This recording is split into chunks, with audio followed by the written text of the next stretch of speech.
Hello, good evening, welcome everyone. SpeakuP Monday here on the first day of January of 2024. So Happy New Year to everybody. Looking forward to a fantastic year. Now we're here, as you know, every Monday. The first Monday of every month is Health Hub Bali. It's a collaboration between ourselves, my dear friend Tracey G, the founder of Health Hub Bali. Now this is the 22nd expert panel in our series. Now this one is now the future of health, but today and for 2024 we're talking about the future of medicine. So there's going to be some really interesting and important takeaways from today. I'll give you a few. So one, for example, is this anti-aging aspect to the future of medicine. We have an anti-aging expert here, and I guess the thing which I want to really stress is that the future of medicine and all of the episodes that you can find in our YouTube library, just go straight to our YouTube, SpeakuP Monday on YouTube, and you'll find everything there. And my name is Ian Bonnick. I'm the founder of SpeakuP Monday and RIB and Associates. Now, what we're going to do today is that we're going to ask our wonderful, illustrious panel to introduce themselves, and then we'll come back and then we'll get into the takeaways of what we'll be exploring today. So let's start maybe start with Andrea, or Dr. Murni, whichever one you like. Yeah. Hello, my name is Andrea Ingeborg Anna Allwood. I was born in Germany, in Berlin, on the east side. So when you wonder about my my funny accent, is because my second language was Russian. So I had the honor to work with two of the most famous surgeons in Berlin, and can look back of a lot of experience, and I'm very happy to share all my experience here today with you and share the ideas. Thank you so much. Thank you very much. Now, Dr. Murni, I think you have your microphone. Yes, wonderful. And over to you, please introduce yourself. Thank you. Hello, I'm Dr. Widya Murni. I'm from Jakarta. I've been practicing in anti-aging, integrative, and functional medicine for the last 17 years, and now it's become adult. Okay, let me share that whatever you want to know about anti-aging and everything. Thank you very much, Dr. Widya. Yeah. So if you pass the microphone to Tracey, and Tracey can introduce herself again. Yeah. Hi there, my name's Tracey G. I'm from Bali here the last decade. And what we're doing here at the moment is showcasing what Bali has to offer, and also connecting globally information that affects people's lives. But as far as my own background, I have a functional medicine background, trained in the machines and the therapies that can reset. Sorry, you can hear me now. Reset and bring back the life in our body. Wonderful. So look, tonight, just a little aspect of what we're going to be discussing, the takeaways. So what is the future of medicine? The science, the technology, the nature, practitioner mindset. What are the testing and tailored treatments? What is the personal responsibility factor to generate real health? And obviously, what makes Health Hub Bali different and very unique? And as I mentioned before, my name is Ian Bonnick, the founder of RIB and Associates, growth strategist in Indonesia, and agile consultancy, co-creating valuable dynamic businesses for both domestic and international organizations in Indonesia. So I think we can start, just a quick reminder for everybody, just to point that microphone at your mouth and bring the microphone a little bit closer to your mouth as well so we can hear you. So maybe the first question, maybe for you, Tracey, is the future of medicine. What can you maybe tell us to start this conversation off, and then we can go to our two guests to basically give us their view on what that would be as well. Okay then. Yeah, so just to set the tone, the last nearly 2 years we've been speaking on the future of health. And what we'd like to make clear is the difference between medicine, health and wellness. When we're talking medicine, we're going to the allopathic world, we're going to the science, the technology, and basically laying the groundwork for what we could say, I could say a triage, meaning that when something's not okay in us, we run to the doctor. We need medicine. And usually in the past, it's been a tablet or something. So what today we would like to make clear is that we do have options and choices, but we need to know what's happening in our body. And also the future of medicine is really preempting things that may have been sitting there. So we'll explore some of the testing that's available, and also, especially Dr. Widya, what's happened with her training also in functional medicine, and with Andrea from Berlin for the last 2 decades, 3 decades, there's been amazing technology there already being used. Thank you. So, Dr. Widya Murni, we'll start with you. And the question that we formed is, so what is the future of medicine for you? And I think what would be really nice as well, because I think you're the only one in Indonesia that's gone to this specific level of who you studied under when it comes to the anti-aging. So let us know about that also, please. Over to you. Okay. When I start to do anti-aging medicine, I think that I just want to learn about how to prevent aging, how to prevent to become old, and how to not to become sickness in the old age. But rather than only prevent the aging, I find that if we do the anti-aging in a real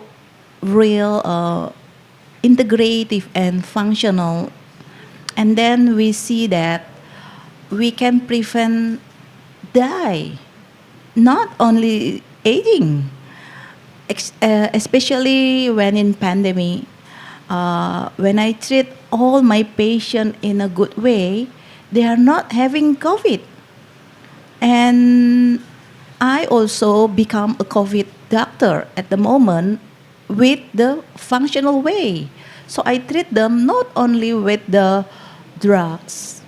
I only use the high dose of vitamin D, vitamin C, all kind of nutrition. And they are not either one of them die. So it's a wonderful thing.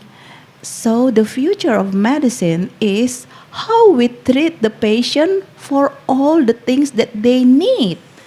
We have to find the root of cause, and then we can treat all the comorbid.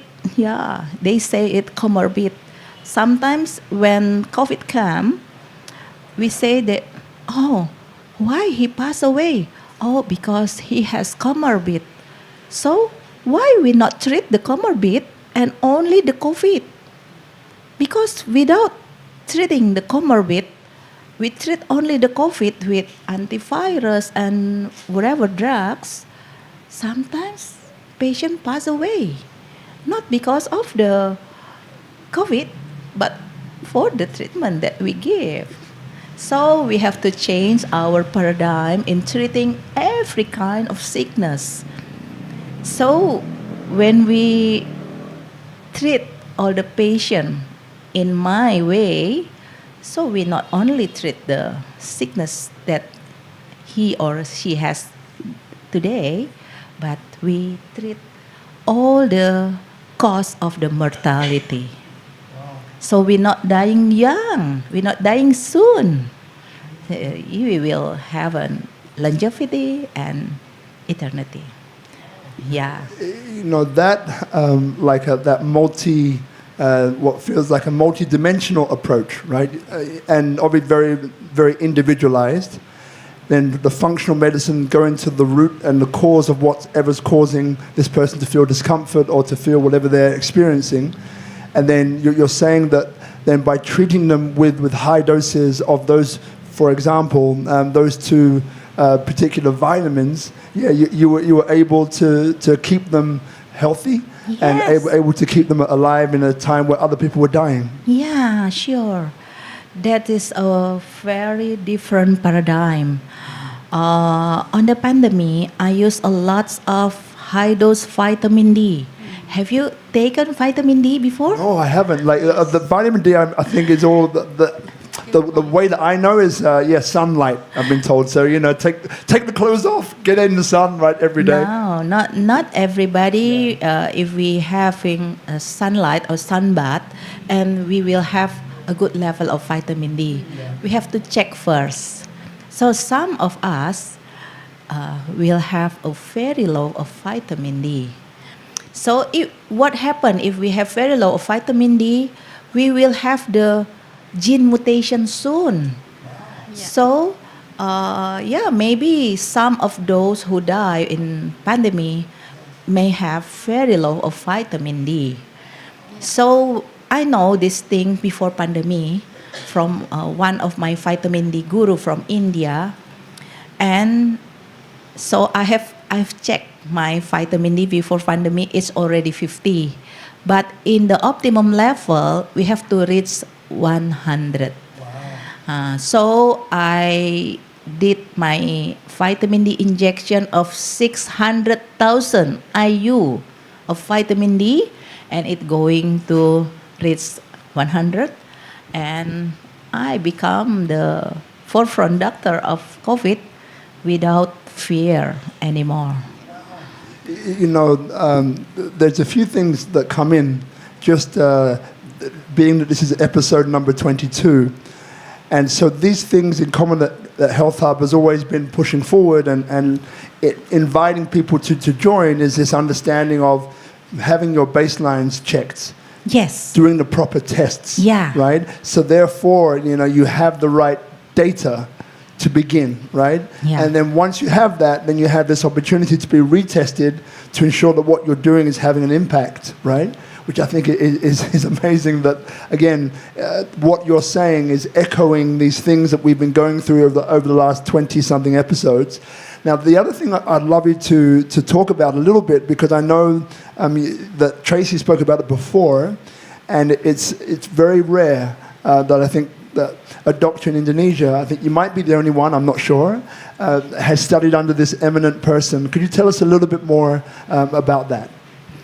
Yeah, vitamin D is not only vitamin, it's a hormone. Exactly. And what is the different things of hormone and nutrition? Hormone is the most powerful nutrition. Yeah, there are lots of hormone, and one of the most important thing is vitamin D. Why? Because it's so cheap. Yeah, so please do your vitamin D level check, and then ask me what to do then.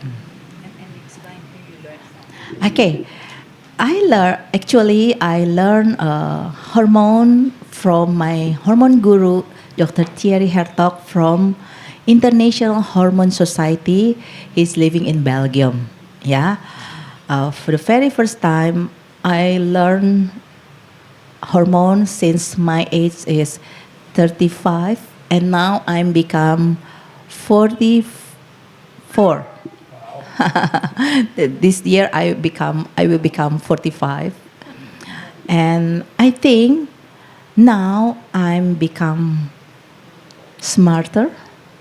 I'm become multitasking of everything. Yeah, since since I learned hormone for my very first time at 35 years old. Hormones make us smarter, of course, but hormone is the power of doing communication of every organ. Yeah, so we have to do the right communication for all your internal organs, otherwise it will be miscommunication. So if you have the sickness, maybe you have miscommunication of the organ. You have to check all the hormone, and I'll do the hormone balancing, and all the sickness must be away. Yeah. Thank you very much. We're looking forward to coming back to that. So, Andrea, just before we come to you, if you have the microphone ready. So if you're just tuning in now, this is SpeakuP Monday episode number 403. It's a Health Hub Bali special, the first Monday of every month. And today is all about the future of medicine. So, Andrea, same question to you. So, when we speak about the future of medicine, what comes up for you? A lot of things. Please forgive me when I look a little bit here to my notes. No problem. So at first, thank you so much. I'm so happy to listen or hear about the topic from the hormones. And I had the same experience. After a doctor in Berlin checked my hormones, everything was clear afterwards. And thank you so much. It's one of the most important things. So yes, when we talk about the future of the medicine, at first it's a good news. We get all older and older. That's nice. The question is only in which condition, and mental and physical condition. And in Europe, I think in 2050, will every second person older than 80 years. Also, years old, 80 years old. So, but the challenge is, in the same way, this has led to a dramatic increase in so-called widespread diseases such as Alzheimer, diabetes, cardiovascular disease, tumor diseases, and so on.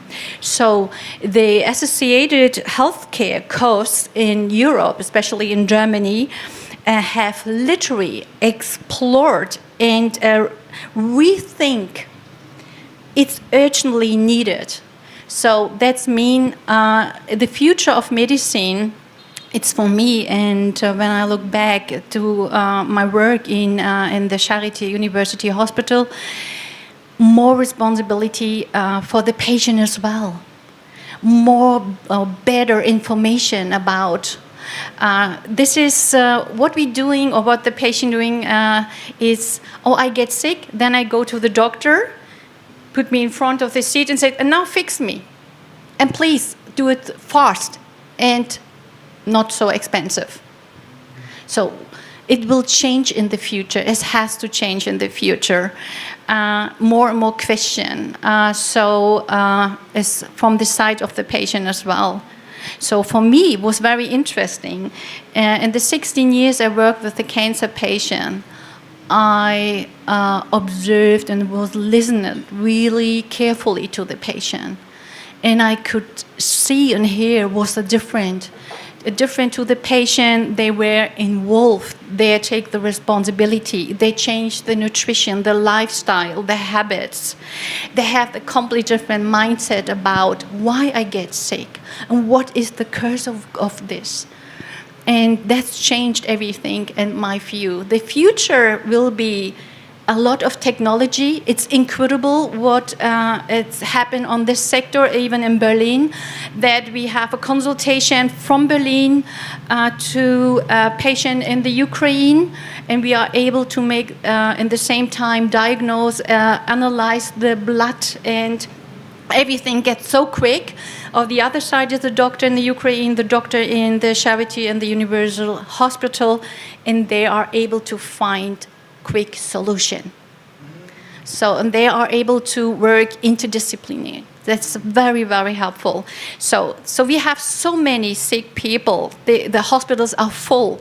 So it needs more technique. We have robots in Berlin, robots in healthcare, robots in the surgery theater. It's helpful in the healthcare, in the rehabilitation as well. They analyzed everything so quickly, so the focus can be more of the patient. That's the future. Quick question, which is coming up. We're here at Tropical Nomad, right, in the heart of Canggu in Bali, this thriving co-working space, and much, much more than that. So when I walk around here, I see people that are from their 20s up to their 60s and 70s, right? All doing work, and lots of these guys are young and buff, they're working out, they're doing all of these things, right? Now, when it comes to gadgetry, I'm looking at your watch, Dr. Murni, as well. Oh yeah, very fancy. I'm looking at this watch. It looks like we're in Buck Rogers, like the future, right? I'm looking at a watch. So people are walking around with these devices, right? Which is giving them instant readouts on certain things, steps, sleep, levels of certain hormones, and so on and so on and so on. But I can't help but think, like you've all studied quite some time to understand what you understand now. Mm-hmm. So there's a guy or a woman walking around with this tech on their wrists, and it maybe gives them the false belief that they're then able to become their own doctor, perhaps, right? I know we're trying to be more aware about these things and be more aware about our bodies and where we are at any one point in time, but I've just have this feeling that this self-diagnosis, a bit like Dr. Google, right, also has its drawbacks. Right? Yeah. So with this future of medicine, of being able to get up to the minute, the inputs, measuring levels of hormones. I mean, I've got friends who are doing hormone replacement therapy that they're fully on the testosterone. And they're like, Rob, have you checked your testosterone levels? I'm like, no. Is that okay? No, it's not. You should know. It's like, okay, I'm going to check, So, you're kind of having a mix of this fear of missing out, FOMO. This fear of like, yeah, but have you done your checks? Have you done your test? Do you know what's happening in your body right now? So you got this kind of in between being completely informed and freaking out, right? Somewhere in between the two. So what's your view on that? Devices, people wearing them, and the self-diagnosis in this future of medicine. Yeah. That's funny. Yeah, that is the time. That is exactly the time, the technique, all the possibilities, the options we have today. And that's wonderful because this is one of the parts and that we can use. It's to have a little bit control and check myself. That is one of is the first step to get responsibility about my health. But they have always have to be an expert. So that's of course it is not a problem, and that will be the future AI. So there are robots or programs. They have a questionnaire catalog, and that is not a problem. Exactly, you give in your symptoms, you think about, you worry about, and you put all the information in, and you get the answers. But you're not the doctor. No, but you get advice. Who is the next step you can go? So, and to be informed about and start to think about, it's one of the first steps. And that is completely different to what I told you. I have no idea.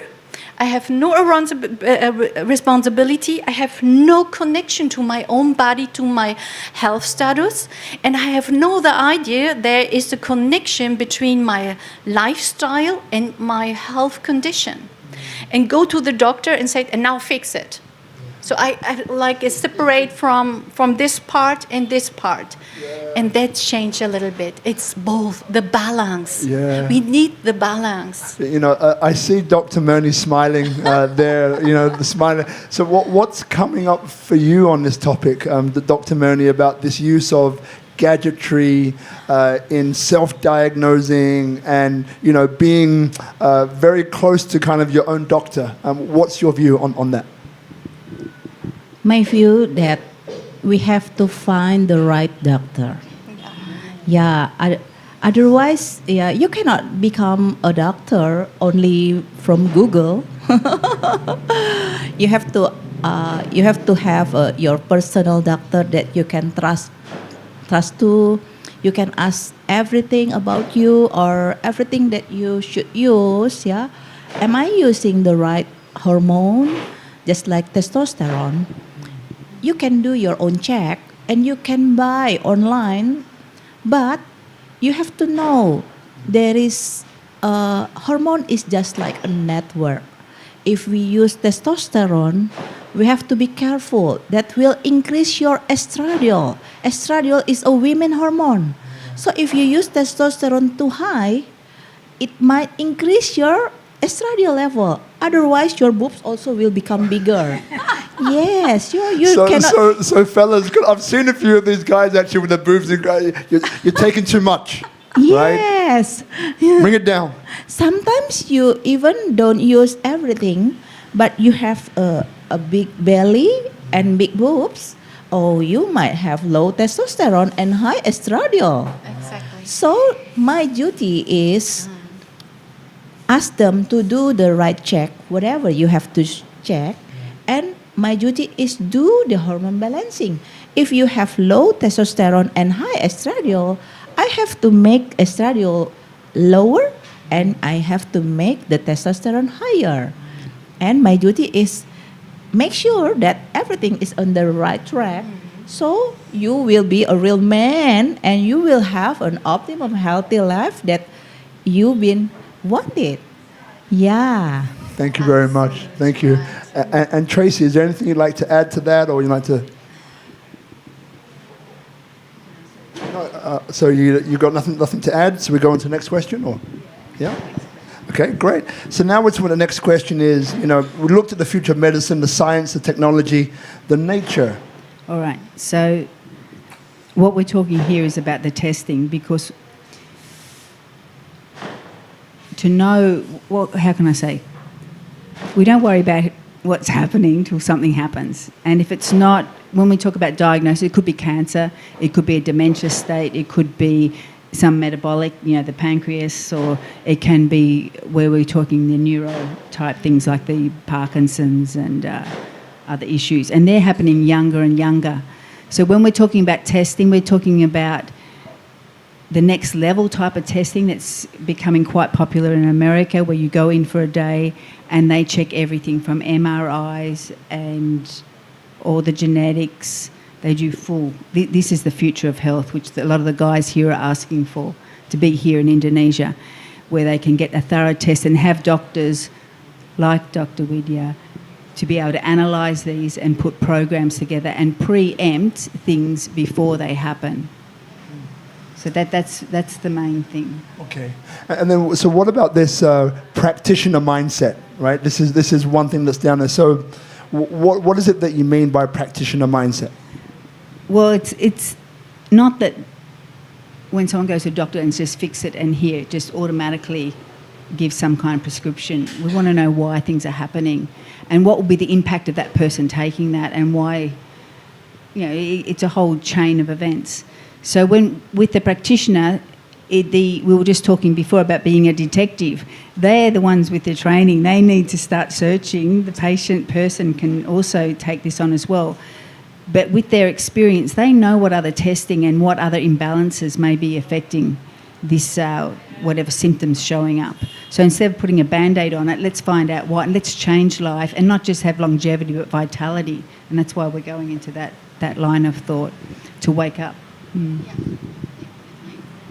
When we talk about hormone, some people are afraid about hormone. Oh, I don't want to having hormone treatment because I don't want to have cancer. But if we ask to those who have cancer, they never do the hormone check and they never know how bad the hormone balance is.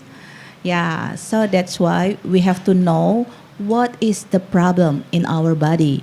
If we just do the ordinary laboratory check, maybe the cholesterol and blah, blah, blah, so many people spend their money to do the monthly check for cholesterol for nothing. After do the cholesterol, if the cholesterol is high, and doctor will give you how to reduce the anti-cholesterol drugs. And you know what is the badness of anti-cholesterol drug? For you guys, you might have an erectile dysfunction. And the it's not looking good for guys, by the way. Erectile dysfunction, growing boobs, the tummy's going out. Fellas, we got to watch out, by the way, okay? Yeah, and for the long time, you will get Alzheimer because of the anti-cholesterol drugs. So you have to know about this. Just like me, I have a history of myoma uteri. Yeah. Myoma is a benign tumor in my womb. And when I know that I have this, the problem is my menstrual cycle always long.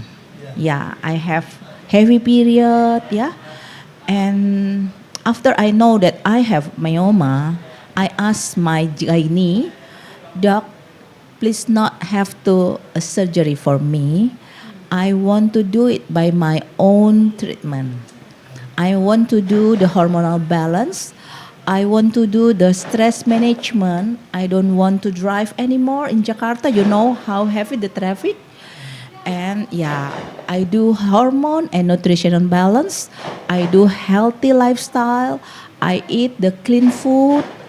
And then not even a 1 year, the myoma shrink from 7 centimeter to become 2 centimeters. And until now, I'm still healthy, happy. I'm 54 and become 55 this year. I'm still have my period, not menopause soon.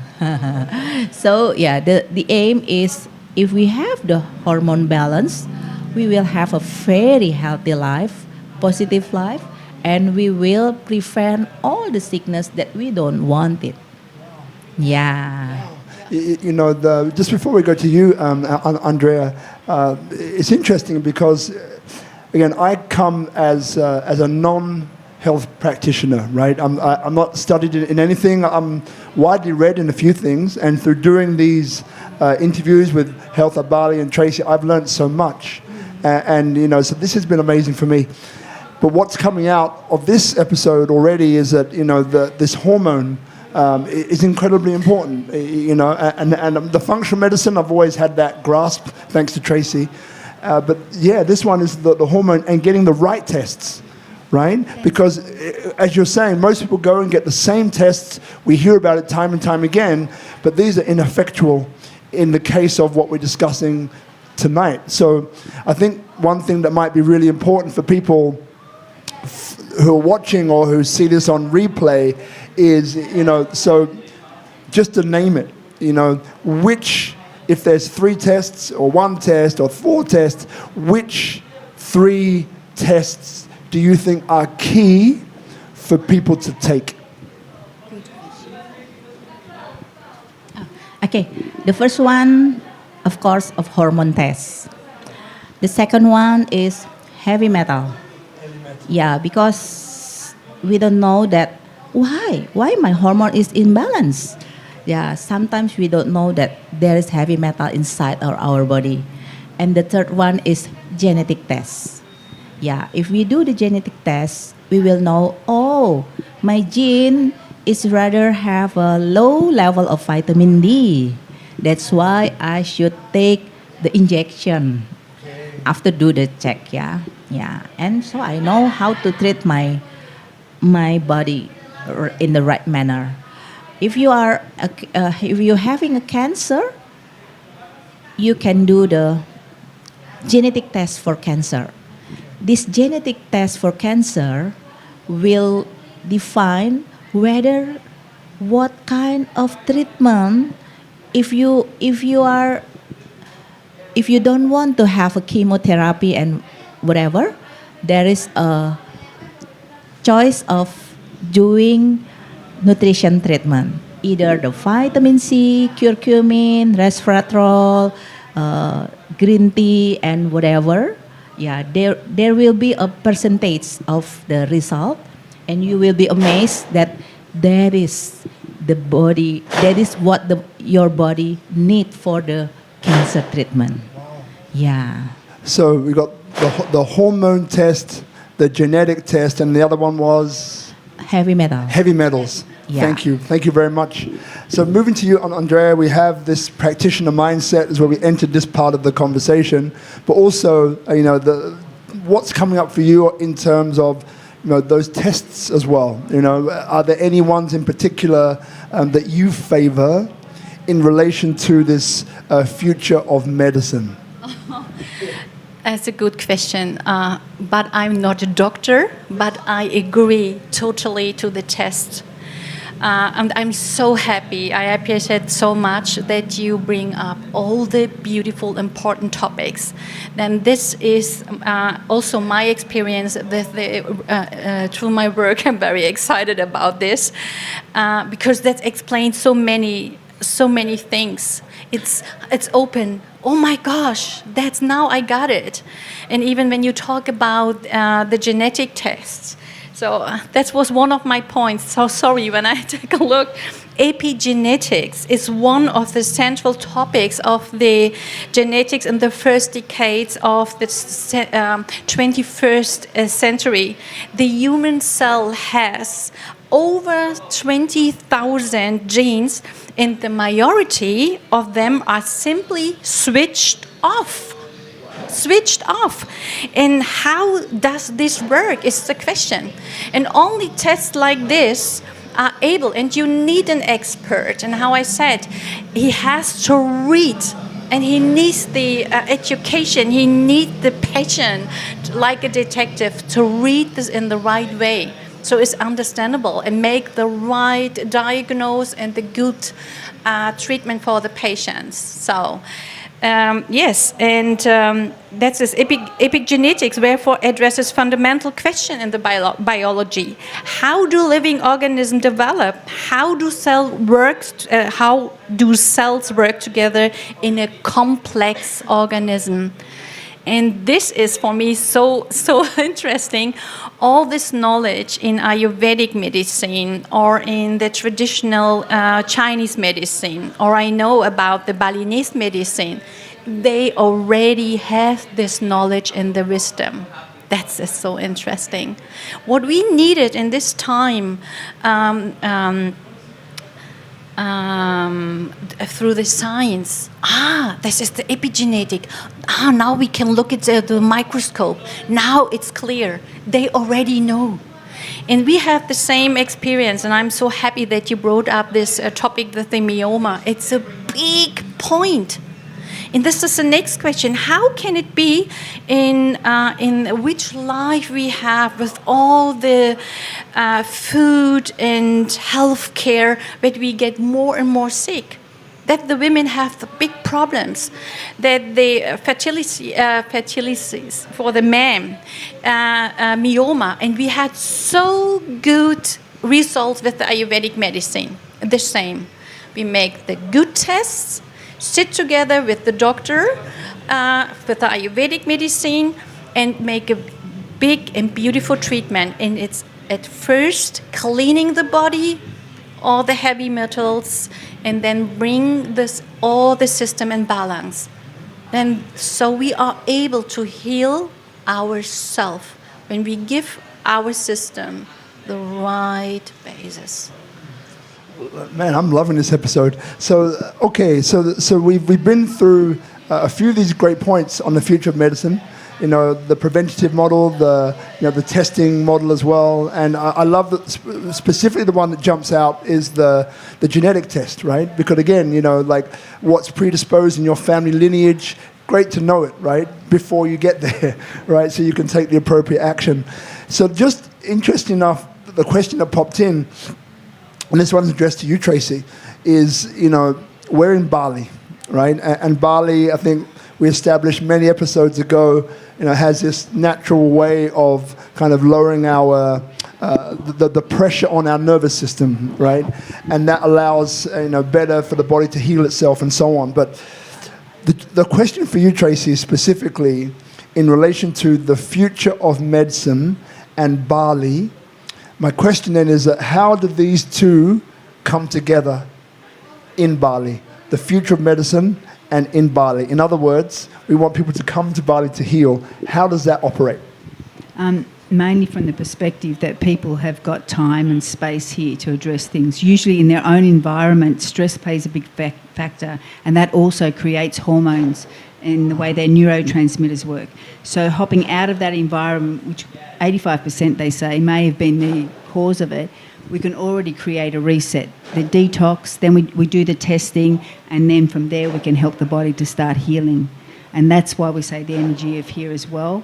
The idea is to have gold standard testing here with health tourism and places we can trust and know in one spot. You know, thank you. The other part to this, which I find has been really good, is that 22 months ago, or almost 2 years ago, when we started this journey together, it was this case of saying, well, how can we, bring this Health Hub platform to a regular time slot where we can then slot in some of these amazing practitioners and experts from around the world that come to Bali. A few that we've done that interview in a different time zone, so we've done it on Zoom, which has been great. Again, all of this is in this special folder. So another one of the things which comes up is, that since you started, the Health Hub as a platform, now working with government, working with different hospitals, and then looking now, I think a few weeks ago we discussed about retreat tourism, right? So this health tourism model, but underneath that, retreats in Bali. So prior to COVID, I think Bali is one of the epicenters in the world, right? Got to go to Bali to do, some kind of retreat. And let's be straightforward, it was more of it was towards this eat, pray, love kind of model, right? Which Julia Roberts and everyone, I've got to go to Bali to find myself, right? But then was all these corporate types of retreats as well, where, as you just said, you take people out of their respective environment, Exactly. and it creates this pattern interrupt. Here as well, the forces of Bali, the culture, as well as the 2 ley lines of energy and so on, gives people this natural way just to reset their bodies, to reset their minds, detox, as you mentioned before. And then I remember we had incredible people like Tyler Tolman, who's this guy who specializes in detoxification. But again, baselines first to see where your body is at before you go on any type of detox, whether it's water, fruit, or whatever it might be.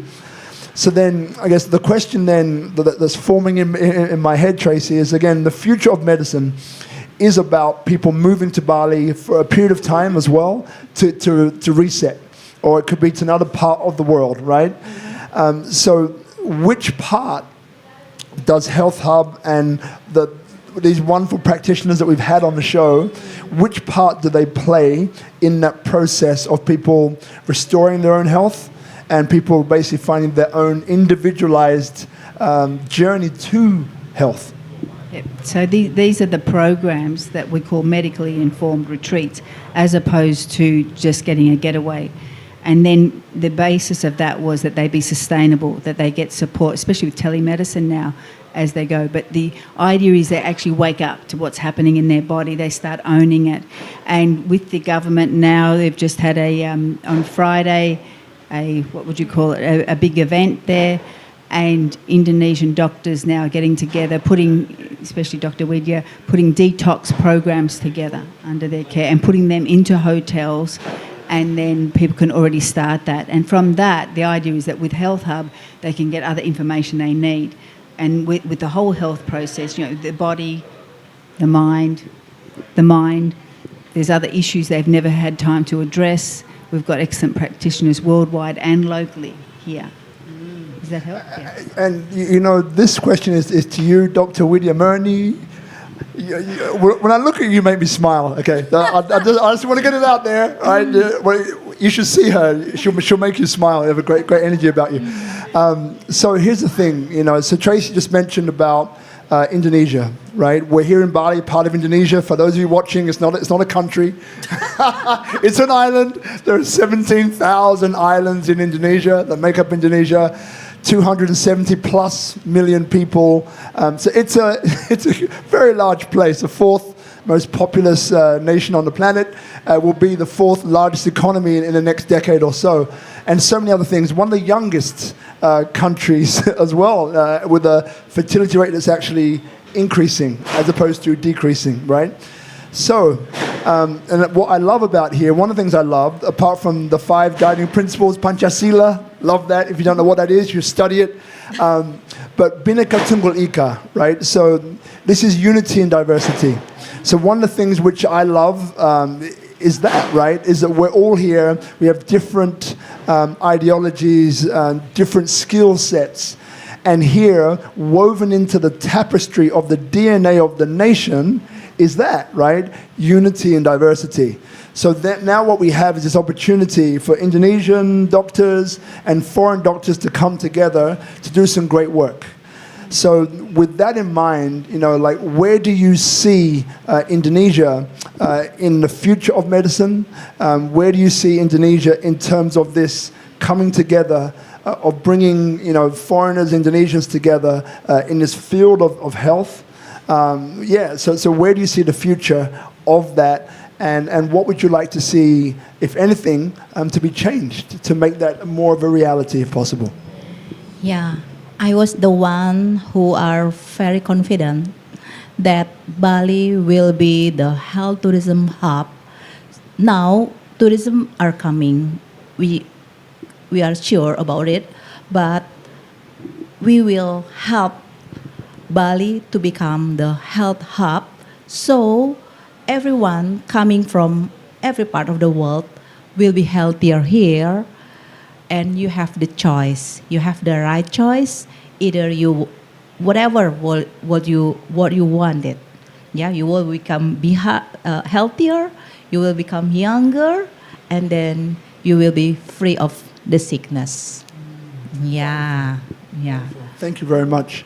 And Andrea, so now you also have this wonderful energy about you as well that kind of makes you want to smile. There you go. You've got two people make you want to smile. And Tracey, that's three. It's a great episode. So the future of medicine, right? So again, we come with this Bhinneka Tunggal Ika, this unity and diversity, different skills from different parts of the world and so on. And if we can bring that together here in Bali, then it creates something very unique, okay? So in the context of the future of medicine, from your own background and experience working in this incredible place in Berlin, as you mentioned before, what do you see could be something that you can or could be contributed to this ecosystem of medicine, the future of medicine in Bali, from your experience? A very good question, Rob. So it's my first time in Bali, and I'm here on holiday. A few days before, I had no idea that I would sit in front of the camera. So, but my experience until today, Bali is incredible, beautifully. And what I could feel immediately was the special energy. And I didn't recognize how exhausted I was when I arrived and how beautiful I feel today. So, I get goosebumps. Because the first I thought, what a perfect place to get healthy and recover. So Bali has everything to be a beautiful place. So goosebumps. So my experience is, we were the first in Berlin, and I'm very proud. So because of Professor Abri, how I told you, one of the best surgeons and entrepreneurs and visionaries. He had this big idea. And we opened an Ayurveda center. We had a lot of Ayurvedic medicine already in Berlin, but you have to be unique. And what we did was we had a beautiful Ayurvedic pavilion. We call this pavilion. And it was, you open this big gate and you enter a complete different world. It was so beautiful, designed. It was like 1,001 nights. It was so exclusive. So already you feel comfortable. And on the other side, the best experts, high quality standards in medicine. And what happened then, that we had guests all over the world because of the experts, because we were unique in how we were organized, how we pleased our patient, because of the results we brought, high standards in doctors and even the therapists. We had everything authentic, including the therapists from India. We work together with a doctor from India. So that's how I told in the beginning. I'm very excited, sorry. The technique, that's made it possible because we sit in Berlin, and at the same time we had the conversation and the anamnesis with the doctor in India. And quick, we had the results. And quick, we had the therapy plan. And we could start immediately with the therapy for the patient. And the beautiful Indian therapist studied for 3 years in Kerala on the university. They brought a beautiful energy, calm, kind. They love to be what they're doing. So that's very important. So I think the mix of all. And my boss was very clever. So the website, the information, the event management. It's a little bit, I felt like, sorry, like Disney World, but it was important. It was serious, but prevention, it should be kind of fun, interesting. It's not like this. You have to stay healthier. You have to do this. It's, nice. Let's go to an event and different topics, especially for the women, because they are the police of the family. They're looking after the kids. They're looking after the oldest. They organized everything in the family. So that was so interesting. Keep it interesting. Invite the people, invite different experts, and be the first in place with the high standards. Thank you so much, Andrea. Wonderful. Very Mamma welcome. mia. You see, I can see she's just warming up. It's just getting better. So look, we're going to begin to wrap up today.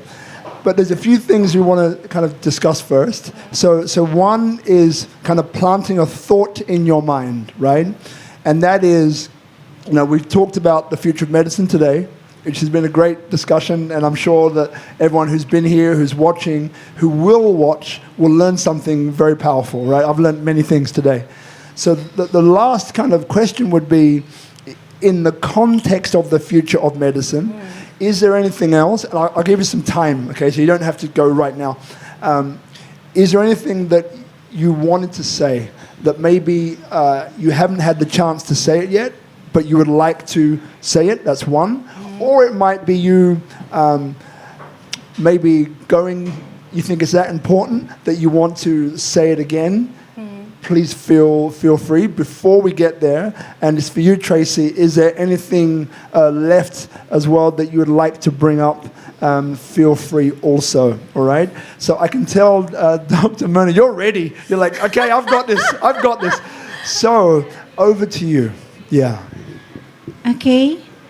So I think Bali will be the right place for body, mind, and spirit wellness. So the place that we can find whatever you need for the balancing, for reach the homeostasis. If we reach the homeostasis, our optimum healthy life will be reached and fulfilled.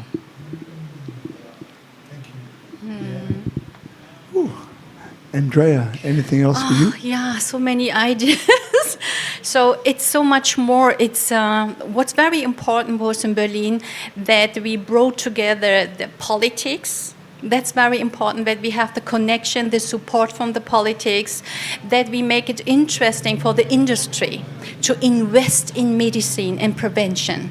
That's very important, that we have the money. But prevention and high-level standards and all the things I talked about needs money. We have to talk about this. It needs money. And when I think about Bali, don't take me wrong, it's not enough time I could spend here. But we have also responsibility about this country here. We have to involve the people, they're living here. We have to be aware about the development, the nature, ecology, and so on and so on. So we can pick not only one and do a big business and dream of center and make a lot of money. The beautiful thing was in the Charité Berlin University Hospital, also in the microinvasive surgery clinic, where all the success, all the money we made came in one pot, and we thought about how we can reinvest the money. And that's very important when we look after Bali and the people, the ecology here. So everybody, everything has to be a part of this. That's my feeling. Beautiful. Now, one thing, while Tracey, if you have anything else to say, but next week, so Reda will be on the show. So Reda is the managing director of Emma Hub.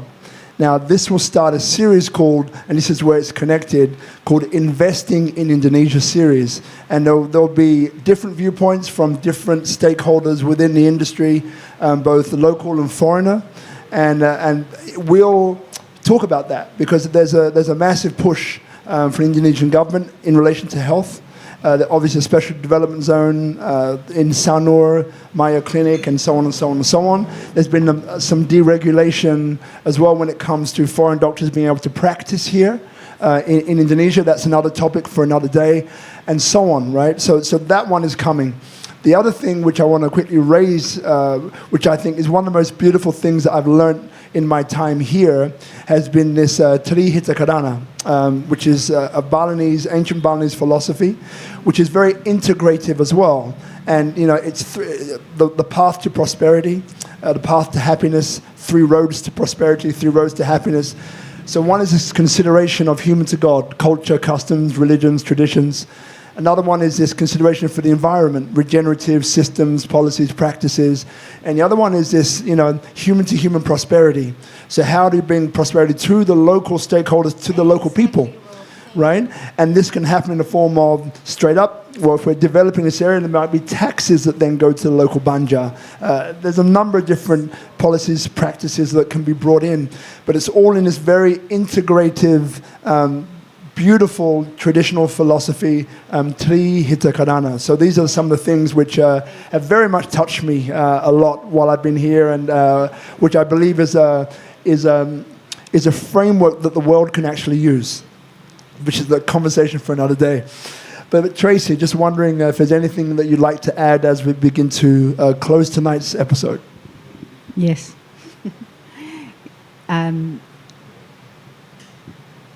Just when you're talking about getting back to nature, so in the initial part, what we said, we have the future of medicine is the science, is technology, and is nature. So it's a full circle. It's the way we birth, the way we live, the way we die.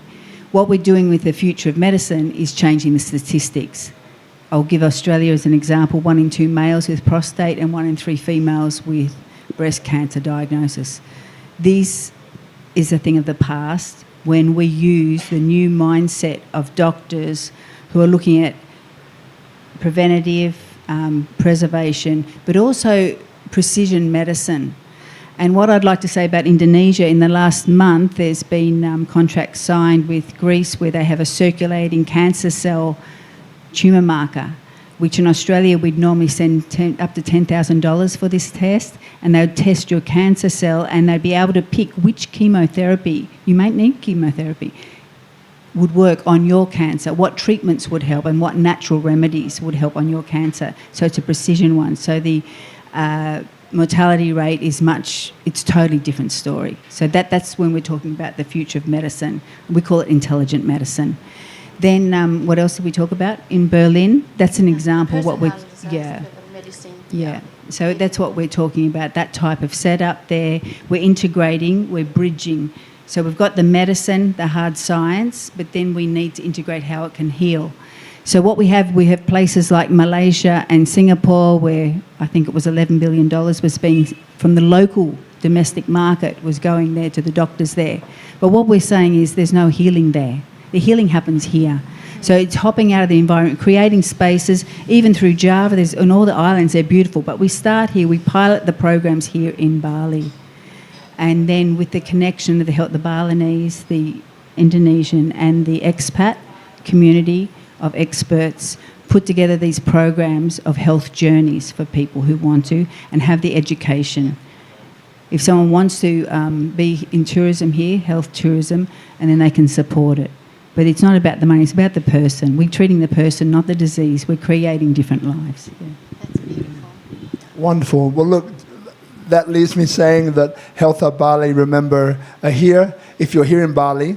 So Pantai, or Jalan Pantai Perairan is where you'll find Health Hub Bali, opposite Monsieur Spoon. I'm sure we're giving Monsieur Spoon a lot of business, by the way, but it's the easiest way to describe where to find you. So opposite Monsieur Spoon in Jalan Pantai Perairan is where you'll find Health Hub Bali.